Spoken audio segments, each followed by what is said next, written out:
Hello friends, இன்றைக்கி நான் vegetable biryani பண்ணுறேன். அது எப்படின்னா, பாஸ்மதி ரைஸு நல்லா அலம்பிட்டு ஒரு 1/2 மணி நேரம் ஊற வச்சுருங்க. அதுக்கப்புறமா காயெல்லாம் என்னென்ன காய் போட போகிறோமோ அதெல்லாம் நம்ம தயிரில் ஊற வைக்கணும். அதுக்கு தயிரில் மிளகாத்தூள், கொஞ்சோண்டு சீரகத்தூள், கொஞ்சம் கரம் மசாலா, கொஞ்சம் மஞ்சப்பொடி, கொஞ்சம் உப்பு, இஞ்சி பூண்டு பேஸ்ட் எல்லாத்தையும் போட்டு நல்லா தயிரில் ஊற வச்சுருங்க. அது ஒரு 1/2 மணி நேரம் அந்த இது ஊறணும்.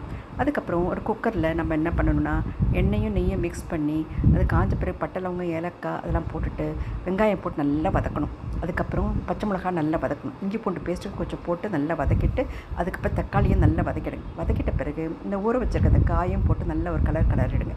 அதுக்கப்புறமா அதுக்கு அரிசியும் அதில் போட்டுட்டு நம்ம எல்லாம் ஒன்றா கலந்துட்டு நல்லா தண்ணி கலந்துருங்க. அப்புறம் உப்பு எல்லாம் கரெக்டாக இருக்கான்னு பார்த்துட்டு 1 கப் அரிசிக்கு 2 கப்பு தண்ணி, கொதிக்கிற தண்ணி ஊற்றிட்டாங்க.